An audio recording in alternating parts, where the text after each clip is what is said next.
ano, hindi mo maiisip na mapapagod ka sa paglalakad, eh. Hindi mo maiisip na mapapagod ka sa paglalakad. Ang maiisip mo, excited kang umuwi kasi makakasabay mo na naman yung mga kababata mo, yung mga kaibigan mo, maglalakad kayo, magkukuwentuhan, maghahamulan, magtatawanan, nandun lahat, 'di ba? So sobrang saya talaga.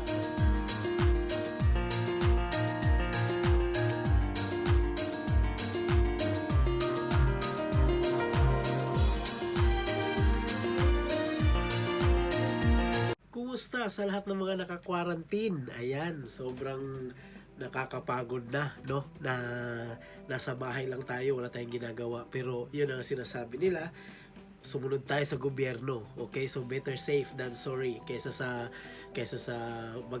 masaya kang nasa labas pero nahawa ka naman ng sakit. So mas maganda na kahit nandito lang tayo sa loob, at least masisiguro natin yung kaligtasan ng bawat isa. Okay, so dahil sobrang bored na ako guys, sobrang bored na talaga, wala kaming trabaho, naka-lockdown kasi si area namin dito, so wala kaming trabaho. So sobrang bored na. Mas maigi sigurong gawin natin para maaliw naman tayo, no? So balikan natin yung mga masasayang karanasan ng ating kabataan, 'di ba? So ang dami. Hindi makikita mo naman, mapapansin natin ngayon lalo na mga kabataan natin ngayon ay sobrang nahilig na sa gadget. Hindi mo na nga makausap ng maayos kasi sobrang tutok na sa mga gadget nila, cellphone, iPad, kahit ano na, lalo pat nauuso yung mga sobrang daming laro sa online, di ba? So sobrang hindi mo na sila makausap ng matino. So isa-isahin natin guys. Sobrang sayang karanasan ng kabataan natin na siguro kahit kailan hindi na mararanasan ng mga kabataan ngayon. Okay. Una sa listahan guys, kung sinong nakakaalala, no, yung manguha ng panggatong. Okay? So manguha ng panggatong. Doon kasi sa probinsya namin, syempre, hindi naman uso noon yung mga mayayaman lang naman ang nakaka-afford ng, alam mo yung stove, no, na may gas, no? So mayayaman lang naman ang mga merong ganun. So kami hindi mga nakakaluwag-luwag sa buhay, 'di ba? So ang ginagawa namin is nangunguha kami ng panggatong, 'di ba? So mga kaibigan 'yan, magkasamang pupunta sa bukid, mangunguha ng panggatong, 'di ba? Pero sobrang saya kasi experience yun, 'di ba? Experience yun na magkasama kayo, banding nyo na rin yun ng kaibigan nyo na mangunguha kayo ng panggatong, 'di ba? So kahit ano na lang yung mga patay na kahoy, yun yung isasilid sa sako, minsan itinatali lang tapos binubuhat ng ganun. Pero sobrang sayang experience, 'di ba? Mapapagod ka pero nagiging masaya kayo ng mga kaibigan mo, 'di ba? So andun yung sabayan niyo ng pangunguha ng kung ano-ano, like bayabas, mga prutas na may makikita kayo sa bukid, 'di ba? So masaya ang dulot, no, na kahit siguro kailan hanggang ngayon ngayon hindi na yan magagawa ng mga kabataan. Sobrang arte na ng mga kabataan ngayon, no. So maliban na lang doon sa mga kabataan ngayon na nakatira doon sa siyempre may mga area pa rin kayo na matatawag nating remote areas. So nagagawa pa rin siguro yan. Pero kung ibabase natin sa nakaraan natin, 'di ba? Sobrang saya pa rin talaga yung maghingi ka ng malunggay sa kapitbahay. O, di ba? So, ang saya. Maghingi ka noon, ang malunggay, hinihingi lang sa kapitbahay, lalo na pag sa probinsya ka nakatira. Pag sa probinsya ka nakatira, halos lahat ng bahay merong puno ng malunggay, 'di ba? Merong puno ng malunggay na nakatanim sa bakura nila. Tapos pag wala kayong ulam, 'di ba? Pag wala kayong ulam, pag magugulay si nanay mo, uutusan ka ng nanay mo, naalala ko dati, inuutusan ako ng lola ko, punta ka kinaaling ganto kasi manghingi ka ng malunggay. Tapos pupunta ka ngayon, tao po. Tapos minsan may aso pa, minsan may aso pa yung kapitbahay nyo. Tatahol pa yung aso, tataholan ka pa ng asong ganyan, tapos syempre hindi ka tatakbo, kumbaga aanuhin mo yun, aaliwin mo lang yung aso, magtatao po ka ngayon, tao po, pahingi daw pong malunggay, so sasabihin naman ng kapitbahay nyo, sige, kumuha ka lang dyan, ganon. So, kukuha ka na ngayon. Minsan, pag malalaki na yung puno, pag malalaki na yung inaakyat mo na yun ngayon, aakyatin mo na siya kasi yung mga dahon doon nasa dulo na, medyo mataas na siya. So, kailangan akyatin mo na siya ngayon. Kahit wala kang dalang pera, panigurado, pag uwi mo, may dala kang malunggay. Eh, ngayon kasi, pag pumunta ka sa kapitbahay, parang mahihiya ka na eh. Parang mahihiya ka na ngayon eh. So, may dala ka ng 5 piso. Kunwari, sasabihin mo sa kapitbahay mo, ate, pabili daw po ng 5 pisong malunggay. Ganon. So, swerte ka pag sinabi ni kapitbahay mo na, sige, kumuha ka na lang dyan, wag ka na magbayad. Eh, paano pag tinanggap yung bayad? But anyway, at least, di ba, kahit paano, kumpara sa pag nakatira ka sa city, 'di ba? Kasi pag nakatira ka sa city, mahal na yung isang 10 pisong malunggay na ilang lang yun, ilang parang stock ng malunggay, so kukunti lang yun. Samantalang pag nasa probinsya ay sa baryo ka nakatira, yung 5 piso mo, sangganto na ng kamay mo ng malunggay kasi wanto sawa yun pag kumuha ka, 'di ba? So, mas swerte pa yun pag di pa pinabayaran ng kapitbahay mo. Pag sinabi na, sige, kumuha ka na lang diyan, huwag ka na magbayad. Oh, 'di ba? So, sobrang saya talaga, sobrang saya. Okay, so next, sinong nakakaalala dyan mag-igib, 'di ba? Mag-igib ng tubig. Alam mo yung malalaking container, yung lagayan ng yun eh. Lagayan siya na, yung itim na kulay ng container na malaki siya. Lagayan yata yung ng gas o ng mantika. Yung itim, tapos yun yung kadalasan, pag sa mga baryo-baryo, gaya sa amin noon, yung malaking container na ganon, yung itim ang kulay, yun yung kadalasan pinag-iigiban ng tubig. Tapos yung mga galon ng ketchup, yung mga galon ng toyo na malalaki. Kadalasan talaga yung container na malaki na yung itim na kulay kasi mas malaki yun, mas marami siyang laman eh. Okay, so ang ginagawa namin, tawag dun sa amin, gumagawa kami ng kariton. Pero parang kawayan lang siyang mahabang ganon. Yung kagaya nito, yung nasa picture, yung kagaya ng nasa picture na to, siya, kawayan siyang mahabang ganon, tapos may 2 gulong dun sa dulo. Tingnan mo yung picture na yan, mayroon siyang gulong sa dulo na 2 gulong, tapos mayroon siyang hawakan dun sa kabilang dulo naman na ilalagay namin yan dito sa balikat, tapos bali yung hawakan, yun yung pang namin para may puwersa siya, para pantulak dun sa kariton mo kasi nilalagyan namin yun ng parang pisi ng dun itatali ngayon yung container ng tubig na pinag-iigib namin. So yun yung tulak-tulak namin yung gano'n, pero nakapatong yun yung dulo nakapatong yun dito sa balikat namin, which is yun. Tapos ang ugali pa noon, siyempre pag galing sa paaralan hapon, mga 5 o'clock or 4 o'clock, ang mangyayari doon, sabay-sabay kami magkakaibigan, pupunta kayo sa poso, tapos dala-dala namin yung mga sarili namin kariton para mas easy sa'yo kaysa sa bumuhatin yung container na pag doon, di ba, mabigat yun eh. So yun, di ba, so sobrang saya doon. Next guys, alamang marami sa atin, no, and lalo na yung mga batang 90s, 'di ba? So marami sa atin talaga na nakaranas nito, na alam mo yung naalala ko dati pag Sabado, kasi Sabado at Linggo walang pasok, 'di ba, ng mga estudyante, ng mga elementary days mga panahong mga musmus pa tayo, 'di ba? So pag Sabado at Linggo, naalala ko dati, mahilig kami umakyat sa puno ng aratilis. Okay, yung puno ng aratilis. Ang tawag sa amin yan, dun sa kasi Bisaya kami. Ang tawag sa amin yan, mansanitas. Oo, mansanitas. Yan yung puno na may bungang maliliit na pag nahinog na ay nagiging kulay pula. Parang cherry siya para sang cherry na maliit, pero hindi siya cherry talaga. Pag naging mapula na yan, ibig sabihin hinog na siya, tapos matamis yan, masarap siyang kainin. Nakakain na rin yung medyo parang nag-yellow green na kasi parang na siya pahinog na yun eh. Pwede na rin yung makuha. So naalala ko dati pag Sabado, akyatan dun sa puno kasi paramihan ng makukuhang aratilis, di ba? So pag ganun kasi, kasiyahan na yun eh. Kasiyahan na yun ng mga bata noon, 'di ba? So kasiyahan na siya ng mga bata noon na kahit pagagalitan ka ng mama mo, ng lola mo na, uy, kasi yung lola ko nagagalit yun pag nakikita akong naakit ako dun sa puno ng aratilis. Hindi naman siya ganun kataas, pero syempre, yung nanay mo o yung lola mo na nag-aalala sa'yo, baka mahulog ka kasi yung puno ng aratilis minsan hindi siya ganun katibay yung mga sangay, di ba? So pero syempre maliliit na bata lang naman kami noon, so parang mabilis lang, tapos hindi siya ganun ka delikado talaga. Tapos pag syempre pag may marami, nilalagay yun sa bulsa. Minsan yung sobrang hinog na talaga na aratilis, pag kapa mo sa bulsa mo, shucks, ito na, napisat na. No, napisat na yung isang piraso. But kasiyahan yun, tapos bibilangin na namin kung ilang piraso yung nakuha namin, so paramihan kami nun, 'di ba? So sobrang saya lang talaga.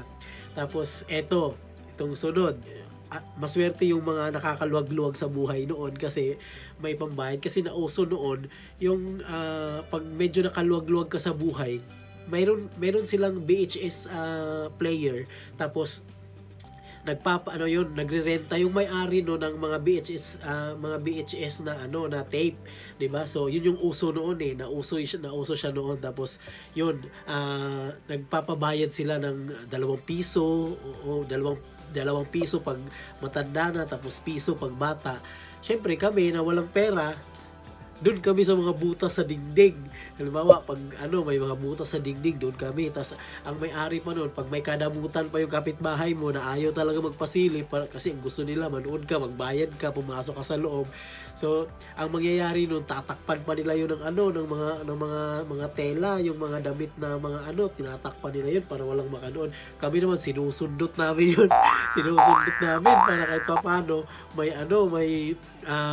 may masilipan kang kunting butas na masilipan ka doon para makanood ka, 'di ba? So di bali ng gawit na yung liig mo kakasilip doon sa sa butas para makapanood ka. O 'di ba? So kahit paano nakapanood ka na, hindi ka nagbayad, di ba? Kasi wala ka namang pambayad, wala ka namang choice. Pero naging masaya ka. Hindi lang din naman ikaw lang mag-isa doon, kasi 3 kayo, 4 kayo nakahilera doon, 5, marami kayo. Yung iba nakatayo kasi may butas din sa ibabaw. So kanya-kanyang paraan na lang yun para makasilip, di ba? Pero sobrang saya talaga. Sinong nakaka-relate sa inyo? For sure, maraming nakaka-relate nito. Yung maglaba sa ilog. Elementary days din or mga bago mag-high school. Siyempre, madalas, lalo na pag bagong baha. Alam mo yung pagkatapos ng baha, yung malinaw na ang tubig, tapos medyo malalim na yung tubig sa sapa. So, mahilig yung mga nanay, mga matatanda, yung mga dalaga, doon sila naglalaba sa ilog kasi mas madali, 'di ba? Mas madali pag naglaba doon kasi magdala ka ng planggana, lagay mo lang doon sa gilid ng sapa, tapos doon ka maglaba, tapos pag nagbanlaw ka, mabilis na, hindi ka na maggaganon sa post. Hindi siya ganoon ka nakakapagod kasi pagod ka na nga maglaba pag ka pa sa poso, so mas nakakapagod siya. So pag unlike doon sa sapa kasi diretso yung tubig, isang banlawan lang, di gaya poso, 3 beses mo pang babanlawan yun, di ba? Pag nasa sapa, isang banlawan lang yun kasi diretso yung tubig So ang nakakatuwa doon, usually pag ang lola ko na naglalabas sa sapa, ako yung naaatasan lagi magdala ng tanghalian, na pag-uutusan ako lagi ng lolo ko na, sige, dalhan mo na yung lola mo doon ng tanghalian kasi nga naglalaba nga doon sa sapa, so pupunta doon, maghahatid ako, tapos sabay na kami kakain doon ng lola ko. Oo, doon na rin ako magtatanghalian. Sasabihin ko na rin sa lolo ko, damihan nyo na kasi doon na rin ako manananghalian. So sabay na kami ng lola ko doon na kumain. So sobrang nakakamiss yun. Namimiss ko yung lola ko kasi syempre lumaki ako sa lolo't lola ko so yun yung isa sa mga bagay na namimiss ko noon kasi namimiss ko ngayon kasi gawa nga ng yung mga moments na ganun, di ba? So pagkatapos noon, maliligo na ako sa sapa. Tapos syempre yung mga ibang anak ng mga kapitbahay namin, yung mga kababata ko, doon magsisitampisaw na doon sa sa may malalim na part ng sapa. So masaya, sobrang saya talaga. Tapos eto pa, sinong nakaranas sa inyo na jar, 'di ba? Organic na jar. 'Di ba? Social na yung mga jar ngayon Wala na nga siguro mga water jug ngayon na ginagamit Usually mga yung mga dispenser na lalo na pag nakakaluwag-luwag na sa buhay. Siguro meron pa rin gumagamit ngayon ng mga water jug. Bilang na lang siguro sa daliri ang gumagamit ngayon ng banga. Ewan ko nga lang din kung may gumagamit pa ng banga ngayon, pero ang banga sobrang sarap talaga. Ewan ko ba anong meron sa banga noon na alam mo yung tubig na nasa banga, pag ininom mo, pag sinalok mo, kahit marumi yung, alam mo yung, kasi ang ginagamit na takip nun, yung sartin yung sartin na kulay puti na may lining na kulay asul, kulay blue yung lining ng sartin, tapos yung cup nun is sartin din. Papatong yung sartin na plato dun sa bunganga ng banga, tapos dun gaganon yung itataom yung cup na pangsalok. Oo, 'di ba? Minsan nga noon nga ginagamit yun, salok na agad, doon na lang din umiinom, tapos balik na lang din agad. Di ba? Reality yan, aminin nyo. Minsan ginawa nyo yan nung kabataan nyo, pero wala namang nagkakahawa-hawaan ng sakit. Ngayon, sobrang arte na. Di ba? Sobrang arte, water dispenser, tapos iba-iba kailangan, iba pa yung baso, pag iba yung noon, yung, alam mo yung sartin na alam mo yung sartin na cup, sasalok yun dun sa banga, iinom yun, tapos balik taom dun sa pinggan na sartin din na nakapatong sa bunganga ng banga.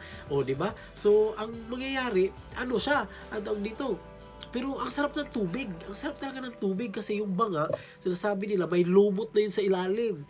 Oo, may lumot na yun sa ilalim. Kaya ang sinasabi nila, yun daw yung nagpapalamig ng tubig. Sabi mo, alam mo yung lamig na, di ba? Pag uminom tayo ng malamig, parang sasakit yung lalamunan natin, parang sasakit ang ulo natin sa sobrang lamig. Pero pag yung tubig na galing sa banga, shucks, pag ininom mo yun, parang ang sarap. Ang sarap sa pakiramdam na ininom mo yung tubig na malamig na hindi siya masakit sa ulo. 'Di ba? So kung hindi mo naranasan yan sa tanang buhay mo, ang uminom ng tubig na galing sa banga, wala ka, hindi masaya ang kabataan mo. Anyway, so eto guys, sino sa inyo, alam ko marami sa inyo dyan, kahit nga ngayon siguro ay meron pang gumagawa nito, ewan ko lang ha, pero noon pinagtataka ko lagi. Ito, napapansin nyo yung mga lata ng sardinas dyan na nakapatong sa gilid ng dingding ng dirty kitchen. Oo, abuhan yan ang tawag sa amin sa Bisaya, abuhan yan Usually, yung parang, yung tinatawag na yung lutuan na ang gamit mo ay mga firewoods, diba? Yung mga panggatong lang kahoy yung ginagamit mo. Yung dingding yan, pinagtataka ko lagi noon. Yung lata ng sardinas, pagkatapos gamitan nun, ewan ko ba kung bakit talaga hindi yan tinatapon yung mga lata na yan. Hindi tinatapon yung mga lata, nilalagay, pinapatong dun sa gilid ng dingding ng ewan ko, ginagawang dekorasyon.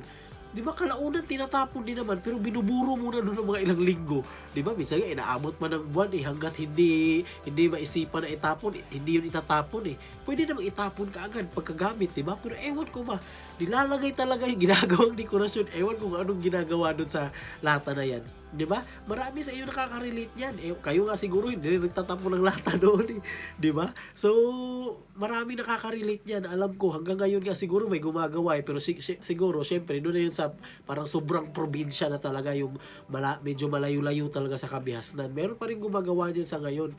Pero meron yan noon. Alam ko na rin, nakaka-relate kayo dyan.